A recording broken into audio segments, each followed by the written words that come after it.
Mark is going to take another power nap while Paul Myers and I are going to talk about the Great Barrier Reef Legacy. Um, First of all, we wanted to thank Siche for donating so much for the raffle. We have about $7,400 in donations so far. Um, so let's get this kicked off and introduce you, Paul. How you doing today? Yeah, g'day. Hello. How are you all? Good morning, I believe there. Nice and early for you, I think. Yes, it's 5:30 a.m. Central Time in the U.S. So I think 6:30 over in New York. People are just waking up here. Um, a little bit people all around the world. We just had someone from Jordan in the United Arab Emirates was just speaking. So it's been quite the show.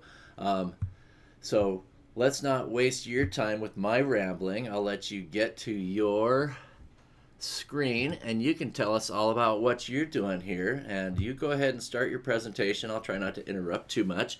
And you just let me know when you want me to proceed that next slide, and you can tell everybody all about what you're doing.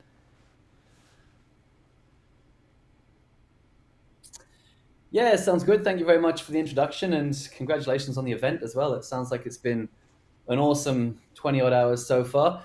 Yeah, my name is Paul Myers. I'm the operations manager for Great Barrier Reef Legacy, who is a non-profit organization based in Cairns in Australia.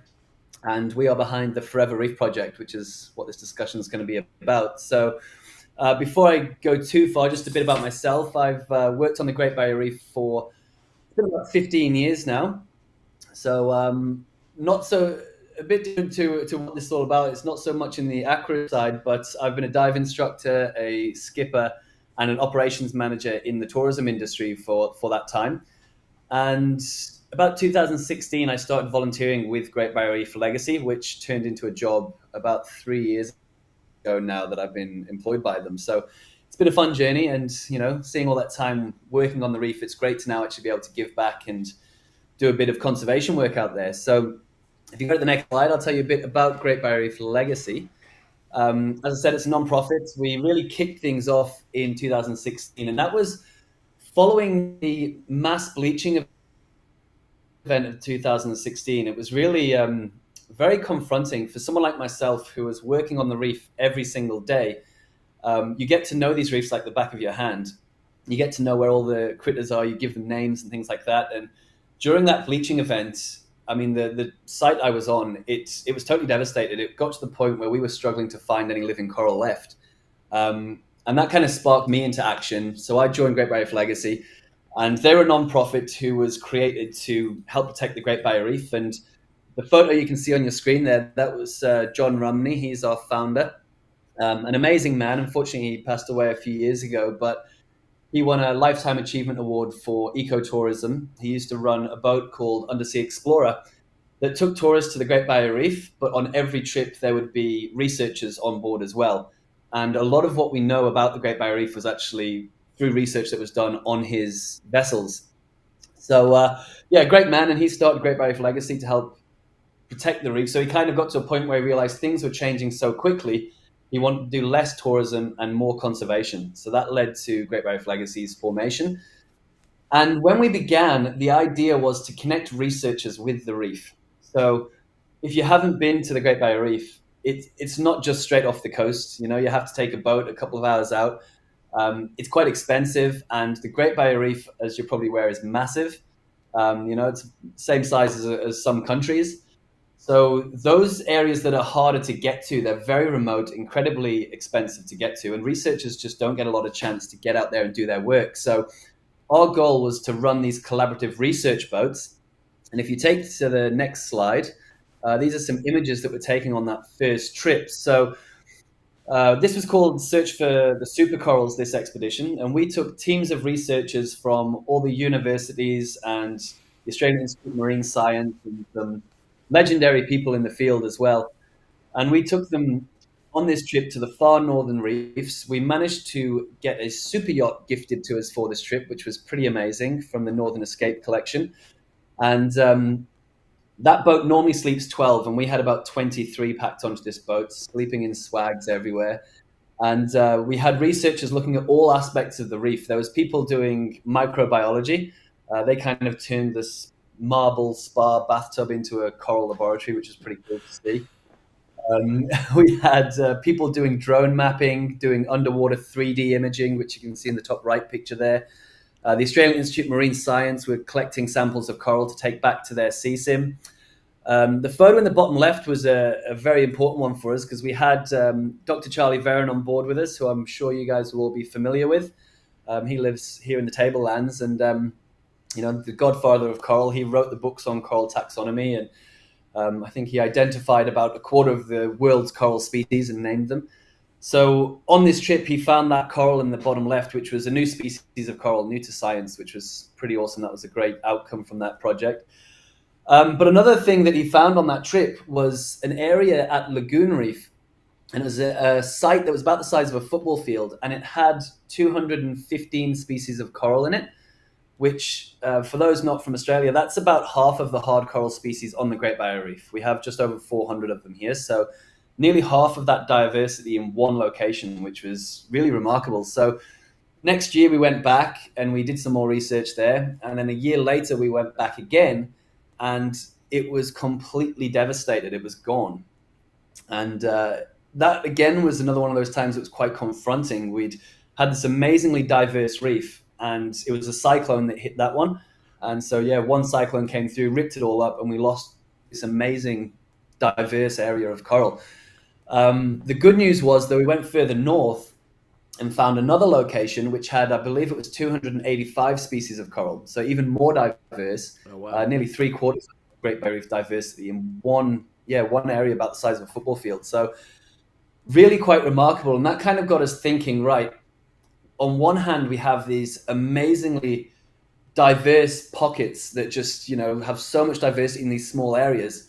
But on the other hand, a cyclone could come tomorrow and wipe that out. So Now, how do we capture when a diversity? cyclone comes through, does it just devastate and everything is just so far gone that there's just no recovery? There's no rubble that can rise from the ashes, so to speak, or is it? There's just no hope for Um, it.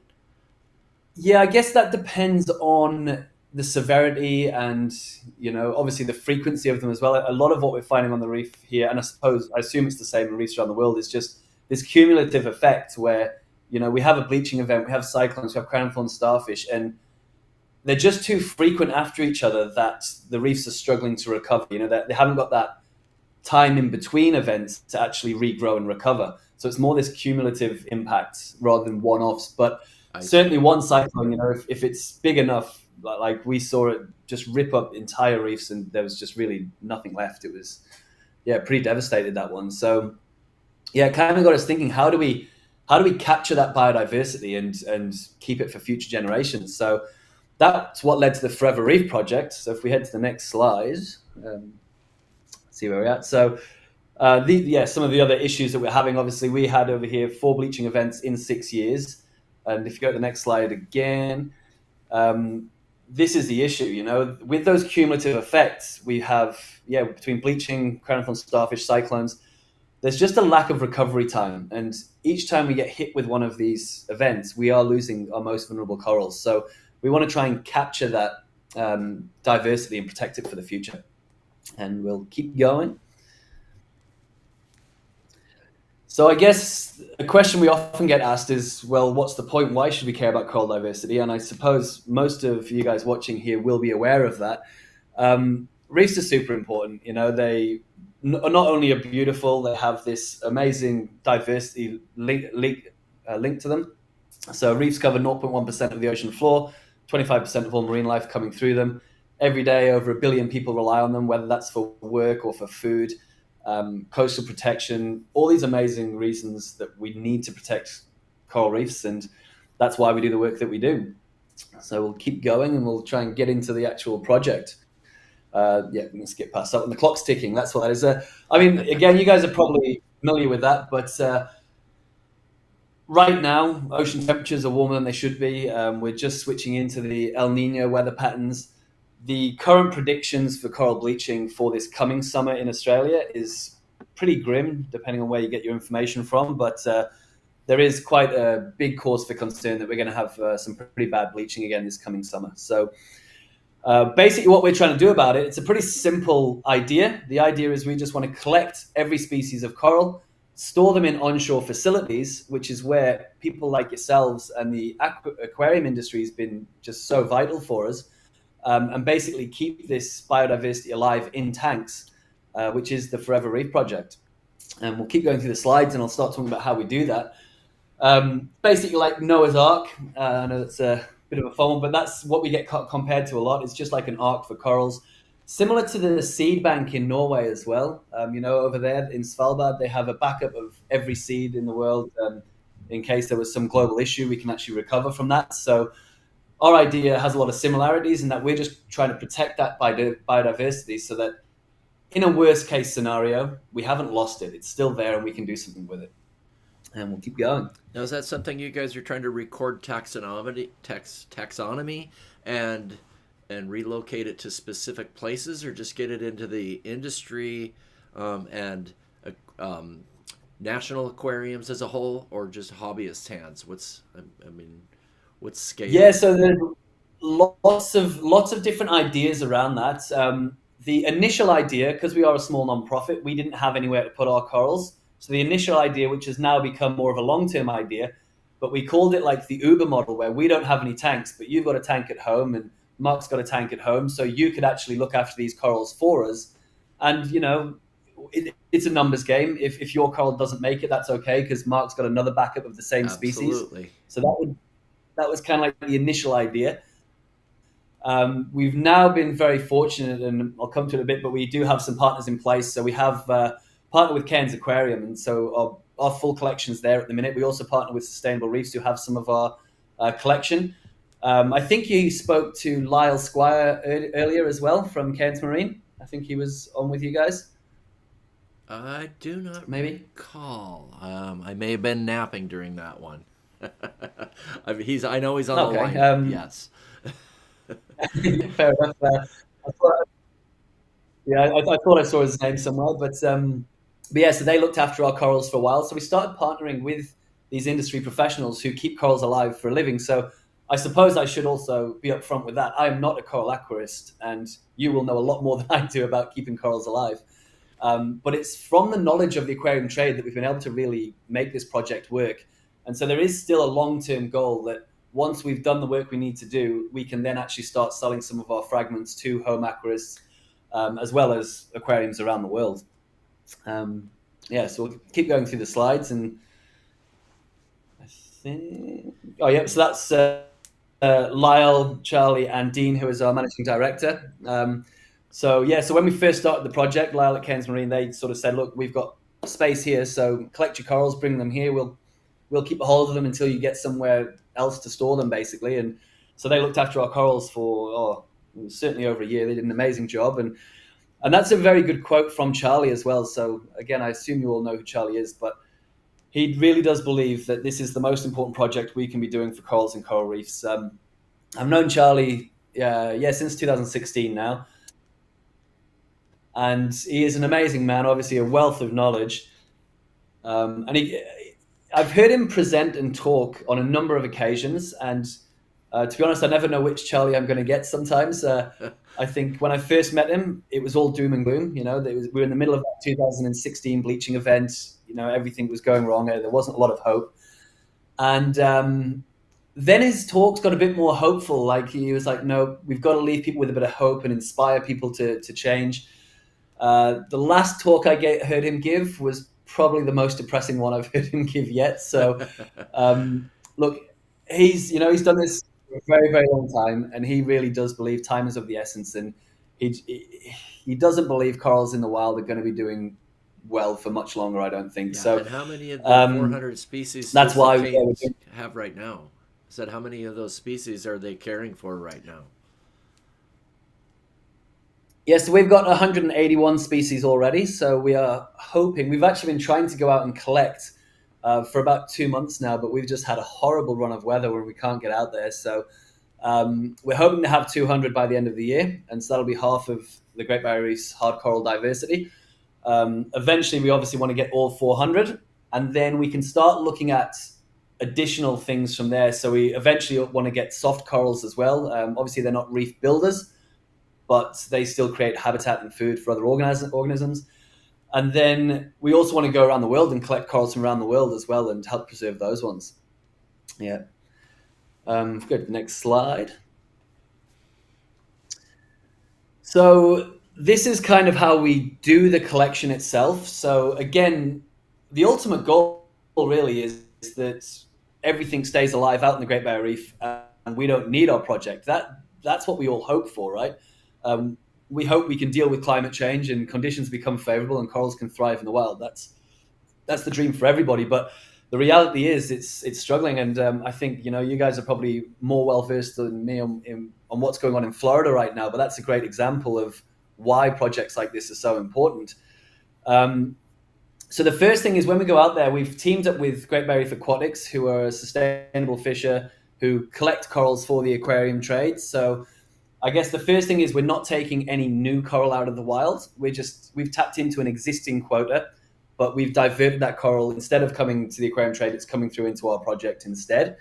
And then when we're out there, obviously we don't take full colonies either. We just take sections of that coral and bring them back with us. So we dive with a team of 3 or 4 of us. So Charlie comes out with us as well, and he identifies the coral underwater for us and says, yep, you need one of them species, one of them species, one of them. And then usually myself or Dean will then tag the corals so we know what samples what. We photograph them in the wild. We do water chemistry samples. We do reef health surveys while we're out there.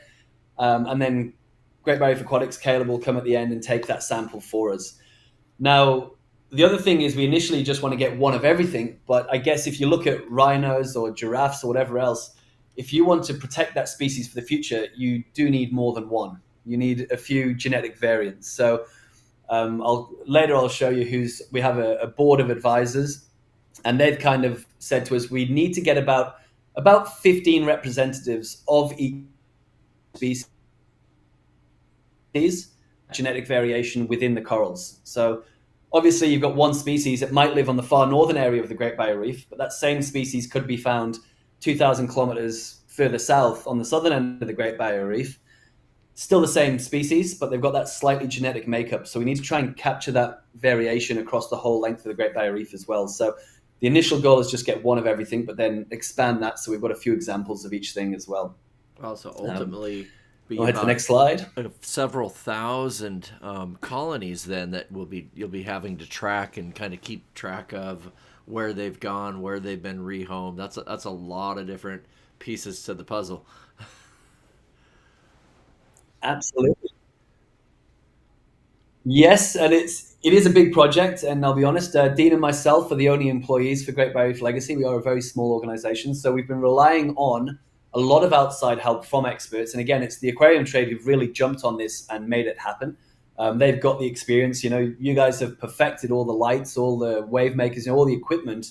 That's not from us doing work out there. That's from, hobbyists at home playing with light settings and work, figuring out what works, what doesn't. And it's really thanks to that decade of work that you guys have done, decades of it, that we can really make this project happen. And then like you say, we have to track it all. So that's what this one's about. So once we get the colony back, we then fragment them again, as you guys are more than familiar with. And we'll get about 10 fragments of each of those colonies. And then we put them on a little plug. I should have actually had one with me when I started this talk. Just a little frag plug, but inside the frag plug is a microchip. And it's the same microchip that's in your cat and dog at home. It's just like a pet microchip that's inside that frag holder. We can scan that. It connects to our database that we've had custom made. And basically that database, it shows us photos of it in the wild. It shows us all that water chemistry samples from the wild, all the coordinates, exactly where we took it from, the depth we took it from. But then it also tracks its progress throughout the whole, its lifespan in the project. So we can find out exactly where it's gone. If it's grown and it's, been refragmented into some daughter samples, then, we can track all that in the database as well. So the entire process is all documented in that database, held on that microchip, which is pretty cool to see that technology working for us. And then obviously over time, yeah, those fragments are going to, increase in size, and some of them will double in a year. So we'll keep refragmenting those. And the idea is eventually we'll have this whole backup of fragments, and our main goal is just pure conservation, but then it can be used as a catalyst for research and restoration. So we've already had people interested from CSIRO, from the Smithsonian, and from Queensland Museum who are taking samples for cryopreservation studies. One of them is collecting all of the DNA to create an electronic DNA library of everything in Australia. So we're providing the coral samples for that. And then you're talking about genetics as well. So Queensland Museum have been looking at doing the full genome of every coral species as well. So we've got this unique opportunity here where we have Charlie identifying the coral in the wild, and being the person who originally wrote those taxonomy books based on their morphology. And then we have Queensland Museum doing a full genetic analysis. And that's where we're finding out, okay, Charlie, your work's amazing, but we've now found that coral species is two species, or, you guys will know at the minute, taxonomy in corals it's all over the place. It's crazy. But that's really helping figure all that out. So if we can keep making that genetic analysis happen, we're then going to eventually have the full genome of every coral species. You take that a step further, you'll have pharmaceutical companies going, oh, look, I want this protein that particular coral makes. Excellent. We've got, 1,000 fragments of that on hand. We can give you some to do the research that you want to do. Anyone doing reef research, rather than going out and collecting their own corals, they could come straight to us and essentially order off a catalog almost and go, look, I want to work with Acropora tenuis. Yep, excellent. We've got a load of that. We'll send you however many fragments you want, and you can keep doing your research on it. So whilst our goal is purely for the conservation, we can also see these additional benefits for research and then also restoration. If it really came down to it, the idea is we've got these corals, they're alive, they still have all their symbionts within their tissues. We know exactly where they came from in the wild. So in theory, we could take these corals back to that same place and try and reintroduce them if we needed to. Now, again, I want to stress that we hope it never comes to that. And we certainly don't see ourselves as the solution to protecting the Great Barrier Reef. We have to act on climate change. We have to do all those other big picture things. But we just see this as an important part of the puzzle. And if we don't do it now, we could miss our window of opportunity, essentially. Yeah. We'll go to the next slide. Yep, more pieces to the puzzle is always better. So that's exactly right, and I mean, that photo is just an example of some of our fragments. You guys will be familiar with that sort of stuff. But yeah, it's times like this where you see this pressure. It creates so much innovation, and we are seeing so much technology and innovation in the reef space right now that it really is inspiring. But also something else that we've been discussing is a lot of the research that's happening right now. They're not a workable solution for another 5 or 10 years or more. They're still in that research and trial and development phase. And we don't know how long we've got, right? So this is something that we can do now. As I said, the technology is already there. You guys have been working on that for decades. We know how to keep corals alive in tanks. So we're tapping into everything that's already existing, and we're just making that work for our benefit. And again, I can't stress it enough. It's down to all the aquarists that make this happen, really. And everything we need, it's already there. It's already been trialed and tested.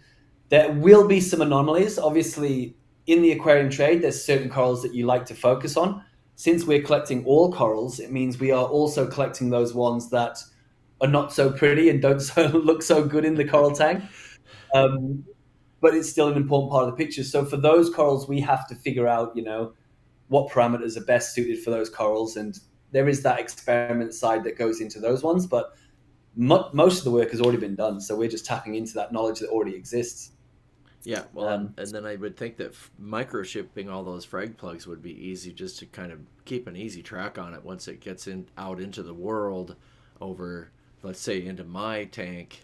Then we know that, okay, I have two of the less desirable ones. I mean, I have a grow system. I don't necessarily have to have those in my display tank, but if I'm part of the project and I care, I'm certainly going to work at keeping those alive, even if they're just in the background. So I could see that working. Yeah, I think that's a great opportunity there. And whenever we talk to people from the aquarium trade and hobbyists, they just love the idea that essentially their hobby or their passion or their for work for some people, it really is playing an incredible role in protecting the Great Barrier Reef. It really does connect people in a different way. And you're exactly right. Everyone we've spoken to is we've actually have a list of people who are already interested in owning some of our frags. But before we get to that stage, we obviously have to build the collection and make sure we have enough stock in our main facility before we start farming it out and shipping it around the world.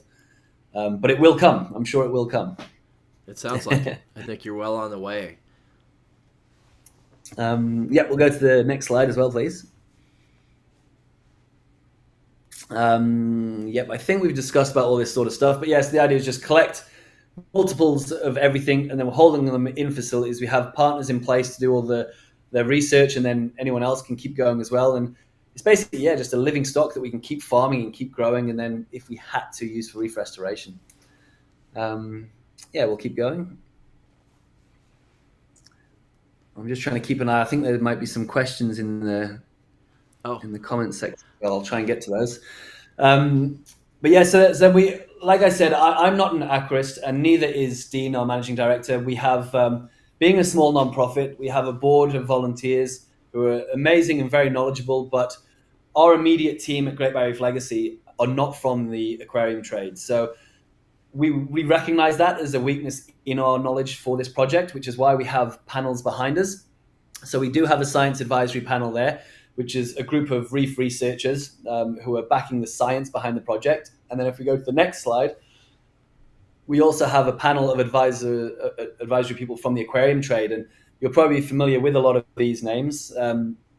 Teams from Red Sea, from Sustainable Reefs, GBR Aquatics, Cairns Marine, Cairns Aquarium. So a lot of these people have really got behind us and just helped guide everything from that collection, including all the science we need to maintain. If we ever want to put these corals back in the wild, there's strict procedures we have to follow. So making sure we're following all of those every step of the way. And then this group are really keeping an eye on, what lights do we use? What, filtration systems do we use? And it's, thanks to this advisory panel that we've really tweaked the system that we've got. And as I said before, Cairns Aquarium have become a major partner for us. Sustainable Reefs as well. Sustainable Reefs are holding some of our corals, but our main collection is at Cairns Aquarium. So they've got a facility there which can hold 12,000 fragments that we spent the last year building. And it's pretty exciting. It came online in June, I think it was, about June 14th. And this is accessible to the public as well. So we now have this amazing facility for research, for restoration, but also members of the public can now come in and see it, and it can be used as an educational tool as well. So it really gives this sort of front face to the organization. And people can now, they kind of see it's not just a concept anymore. They can see that we're physically doing it. They can see all the corals we've already collected in the facility. They can see how it works, why it works. And it just makes so much more sense when people see it, I think. We'll keep going to the next one. So we do have, like I say, the two holding facilities now. We've got Sustainable Reefs and Cairns Aquarium as well. We'll keep going. Much bigger number than I was expecting. To 20,000 currently. You're well on your way. That's not what we currently have, but that is our holding capacity in our two facilities. Oh, okay.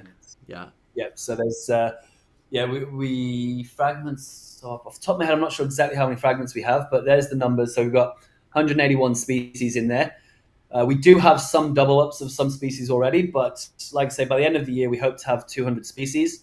I do have some there that I still need to fragment as well, so our fragments will grow as well soon. And I guess, finding that space as well. So obviously we have quarantine procedures as well, so we can't just go out for a week and collect all the coral at once, partly funding, but also we only have a 3.2 meter holding tank for quarantine, which obviously is quite limited. It probably holds about 100 colonies. And then once that's full, we can't collect any more until the quarantine tank's free again. So you certainly don't want to introduce acropora eating flatworms into the closed system. That's for sure. Absolutely, and again, it's down to the team at Cairns Aquarium and these aquarists who are really, they're so hands-on. Every coral they're looking at when it comes in. They're photographing them, they're checking them all, and they are teaching me. I'm a trainee, but I'm definitely at the very bottom of that ladder at the minute. Yeah, do you know, like in their quarantine process, are they doing like a sterilization dips, or is it more of an observation? No, they're doing dips as well. So everything goes through Coral RX. We use that before it goes in the tank, and then again when it goes into its final holding position. So, it's not my strength, but I can talk to you a bit about the system if that's what people are interested in. But we do have a great working relationship with Red Sea. So we've got Red Sea lights, the Reef LED 90s throughout the system. So we've got one holding tank, 3.2 meters. The two main tanks are 5 meters, and each of those tanks has 16 of those lights on them. We have the wave makers from Red Sea as well. And then this is where my knowledge is getting to the limits. But underneath in the sumps, we do have a refugium full of the keto algae. We have some reactors for carbon, Roaphos, and AL99. We do have UV sterilizers in there. I mean, everything that you guys normally have, protein skimmers. Yeah. We've got all that down there as well. And so all that system has been signed off from that aquarium panel anyway. And it seems to be working really well. Like I say, it came online in June, and the corals that we've moved in are looking really healthy. And the team at Cairns Aquarium, because they're there every day, like I say, they're checking these corals every single day, looking for pests, trying to make sure they're as healthy as possible. And, as you guys, I'm sure, are aware, something will happen and we will lose corals here and there. Hopefully we don't have any big catastrophic failures. But if we do, that's why we want to have more than one facility. So we've got backups at Sustainable Reefs as well as Cairns Aquarium, so that if we did have some crazy thing happen and we lost all the corals in one place, we still have a backup of everything in another place as well. And that's also where it comes in handy to have home aquarists having some of these fragments in their houses as well. Just, it's a numbers game. The more coral we have out there, the better chance we have of keeping them alive. We'll go to the next question. We've already gone through that one as well. Sorry, I'm a bit all over, but next one as well. Move on. Yeah, please. There we go. So this is another idea talking about the future. So, and we've already begun this process as well. So obviously we spoke before, the Great Barrier Reef is huge. It's 2,300 kilometers long. Most of our collecting at the minute has happened locally off Cairns. Well, pretty much all of it has. But obviously we need to get to those more remote areas, which, they're expensive, they're hard to get to. So we're working on that right now. And we're hoping we can go a bit further afield on our next collection. But then there's also this, getting corals back home and things like that. So we've been working a lot with the traditional owners over here. So obviously there's lots of indigenous groups who are connected to the Great Barrier Reef. And our local group in Cairns, the Dalrural Aboriginal Corporation, they've been working with us quite closely to create these indigenous hubs. And the idea is to have 12 hubs along the coast that will be run by indigenous groups.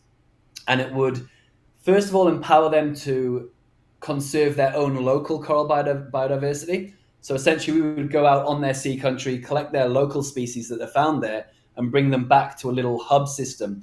And we have the hub systems already sort of a concept design drawn for them. You could basically order a shipping container. Inside that shipping container would be 1 or 2 raceways, the same that we've got at Cairns Aquarium, the exact same setup. It would all be run off solar. And we could have 12 of these hubs across the length of the Great Barrier Reef, all run by indigenous groups. The guys that we're working with now, one of the things they're really interested about that side of things is a lot of their elders have lost their connection to the reef because it is so remote and expensive to get to. So this would essentially bring the reef back to them, and it would allow them to reconnect with the reef, reconnect with their stories, and they can use that as an educational tool for their junior rangers as well. So again, another great way for them to educate and maintain their history of connection to the reef, but then also use it as an empowerment tool for the conservation efforts. And eventually that means we would then have 12 hubs along the coast, all protecting their local biodiversity. And we could then extend that further and then go, right, let's have a hub in Florida, let's have a hub in the Red Sea, let's have a hub everywhere there's coral. And we can, put everything in place so we can collect that local biodiversity from anywhere around the world. and then start looking at protecting corals globally, not just on the Great Barrier Reef. So again, that's a long-term vision. We are in talks to get the first hub underway here in Cairns with the local group here, and that will be sort of a trial, a bit of just see how it all runs. And if that's successful, then we'll look at expanding and starting these hubs all along the coast as well. Yeah, get the locals invested and see how committed they are to the cause is probably exactly the key. Yeah, I mean, you guys are very aware. Keeping corals, it's not easy. It can be challenging. So they've got to have that knowledge. They've got to, we've got to have things in place so we can use that as a training tool and just make sure that the corals are getting the care that they need as well. And then hopefully we can grow it further afield.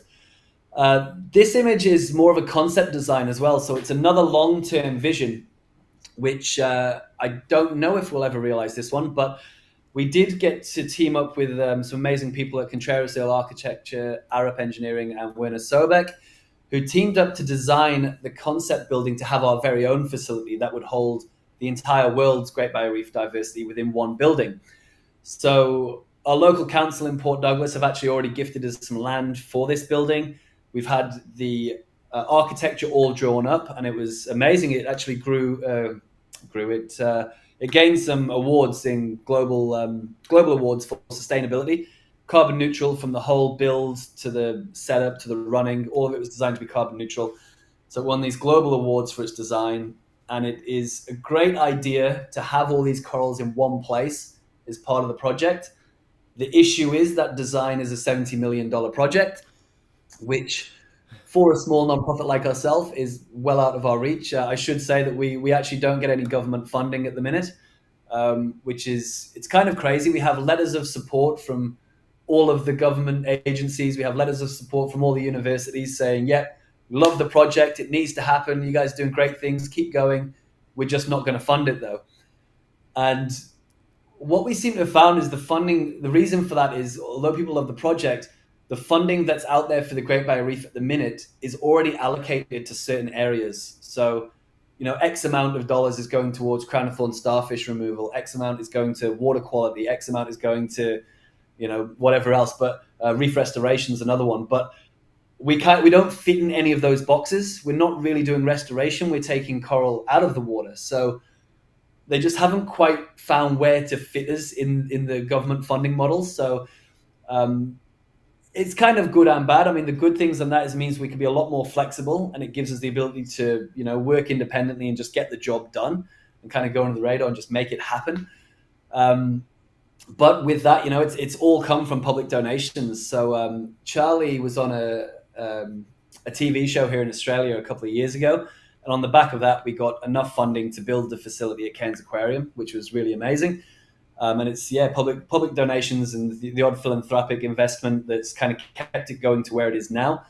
But collecting coral, getting out there, it's not cheap, and keeping corals alive isn't cheap either. So it's an ongoing battle for, I'm sure, all nonprofits. Just trying to get that funding to keep it happening. Yeah, I would imagine getting legislative funding could certainly bottleneck you and slow you down and just tie weights to your ankles to get the things moving along too. So I could see where the freedom of being a nonprofit right now might actually be in your better interest. So it kind of keeps you a bit free. Like if the weather was good tomorrow, we can just make a call and go, let's go out tomorrow. And you kind of can't really have that flexibility when you've got to go and get all these approvals. Is it okay if we do this? Are we okay to do that? It's pros and cons to it, I guess. Yeah, absolutely. That's just more information about that design. So it was designed to look like a mushroom coral as well, with natural airflow and everything like that. It's a pretty awesome design, actually. It looks nice. So I think I've just, as we've been getting to that end part there, I've just been trying to go through. I see there is some people who want to know stuff, but I can't find the actual questions. Let's see. Go back up here. If any of you guys do have questions, now I'm watching it, I can probably keep an eye on what questions are coming through if anyone wants to put anything back in. Let's say that to the Um, listeners. If you guys asked a question and we've missed it, go ahead and type it in real quick while we're both watching. Um, I think it's a great project. I'm glad I got to sit and listen in on it. I I'd certainly be willing to step up, and like I said, even if it is an ugly, less desirable brown coral, if it comes to just the biodiversity and keeping the oh, Artemis Kane says you answered the questions already. oh, So perfect. we want to help. Yeah, certainly. I'd be willing to help. I'm sure there's hundreds of reef keepers that would be willing to help. I guess the trick in that too with reef keepers is that we don't necessarily want people that are just getting into the hobby now. We want longevity, so that you know that in 3 and 5 years those corals are still going to be there and not just given away to someone, so you can keep the tracking. So um, lots of Yeah, pieces to that absolutely. puzzle and a lot of logistics for sure. But moving forward, I'm sure you guys sounds like you guys are thinking pretty hard about how to do it. So you're further along than I would have guessed. Yeah, it's. I mean, it's obviously been great to watch it grow from just that concept to now it's there. You know, I'm in there every week looking at the corals and working with them, and honestly, I've learned so much in the last year or so with this project. But I do look forward to getting to that point where we know we've collected all we need to collect, and then it's just a case of maintaining the collection, and that's when we can look at yes, shipping stuff around the world as well. And you know, it does two things that because it obviously the conservation aspect is great. We have more corals out there. It's part of the project, which is great. But it's also that engagement tool because then you have somebody, you know, like yourself in America who's not on the Great Barrier Reef but can go, hey, look, I've got this Great Barrier Reef coral. And then you're connected to the reef already and you've got this new story to tell to your friends and your customers. And, you know, you can spread that message further. And so I Yeah, think it has yeah. this sort of creates a movement around it. Yeah. Well, and even more so, it's not just from a maricultured facility. It's this piece of coral came from this part of the Great Barrier Reef, with two Mm. other corals that came out of some or off of an atoll or something to that effect. Sure. I would think it would make people a lot more invested for sure, in the care Yeah. of that coral. So And I I see there's a question there just saying, what do we need to qualify to participate as a frag keeper for the project? At this stage, we don't actually have that in place. There is no limits in place at this stage because we're not there yet. Obviously, once we get to that stage, we'll start having those discussions. Okay, what's the minimum requirement? Is there, you know, is there certain parameters we need your tank to be at? Which I don't think we'd go that far because that would really limit how you know people get involved. The idea is we want as many people as possible involved. We want to make it as easy and as accessible for everybody who looks after coral. And then I guess as we mentioned before, it's a numbers game. You know, if some with less experience don't manage to keep their coral alive, it's okay. We didn't give them a rare coral. We gave them one that was, you know, quite hardy and quite common. And we've got lots of other ones of that in the project. You know, For sure. And then yeah. they have to do the thinking that, for example, you give me one of the corals and I start growing it out successfully and start making frags of it. Do we have those frag plugs with the microchips so that it can get tracked for future Yes, generations too? So a lot of, like I said, a lot of little pieces to the puzzle moving forward. and we Stuff did like speak that. about that as well. And when, you know, that would be great because we know that's what we want, right? The more coral, the better. So it'd be Yeah, great to do that. And look, being honest, obviously it's another revenue stream as well. Being a non-profit, there's a revenue stream that connects to all that and keeps the project running, which is needed for anybody. sure. But yeah, it'd be great if you guys can. You know, you order the plugs offers, and then you can just keep refragmenting the corals that you've got, and yeah, it'd be amazing. Yeah, I grow for two of the fish stores in the Seattle area of Washington. Um, so for me, putting 50 of those pieces out into the market could certainly help it along. That's for sure. So um, Yeah. Yeah, you're right there. I'm keeping on the questions as well. The frag plugs, they're not too hard to make. They're not. That's I think at the minute we're getting them for it's just you know a couple of dollars a plug or something. You know, it's not an expensive thing either. yeah, Um, as for that, any what can someone in Scotland do to help right now? If you do go to our website, I actually didn't put that anywhere, I don't think, but we have the two websites. There's Great Barrier Reef Legacy.org, but then there's also one specifically for the project, which is foreverreef.org. Foreverreefproject.org. It's one of those anyway, sorry. And yeah, on there's a place where you can actually write that you're interested in the project, and that will keep you up to date and let you know when our frags become available. We already have a list of people who have expressed interest in keeping coral on our behalf. So then we have your name in the database. So when we get to that point, we can connect with you. Yeah. And the other things you can do, it's conversations, you know, like for us working on the Great Barrier Reef, the big thing is now we've all accepted that climate change is the biggest issue. You know, that's why corals are not surviving in the wild. So having those conversations, spreading the messaging, and taking those actions that, you know, we all know what they are. The scientific community's been talking about them for years. It's just we've got to accelerate those actions really and start making those changes in a big way. Absolutely. Yeah. So we can get Mark or Ian to get those links onto the YouTube subtitle onto this talk, so that people that are interested can certainly link that and find you more easily. So. Yeah, there you go. Yep, that's what Reef Canvas was just saying. Is add those links into the comics. We'll make sure to get them onto the YouTube page there when it gets up in there. Mark will have to go back and edit it. I'm not very YouTube savvy myself. I just know how to talk in front of the camera apparently well enough that he trusts me to not bomb this too horribly. As we talk, though, I'm just wondering if can I add comments to the chat there? Should be able to. Let's try. Does that one? So I've just put one link up. Did that go live? Have I put it in the right place? I don't see it here yet, but we were a little bit laggy when we started. I felt like I was talking over the top of you. Yeah. Seems like we caught up a little bit.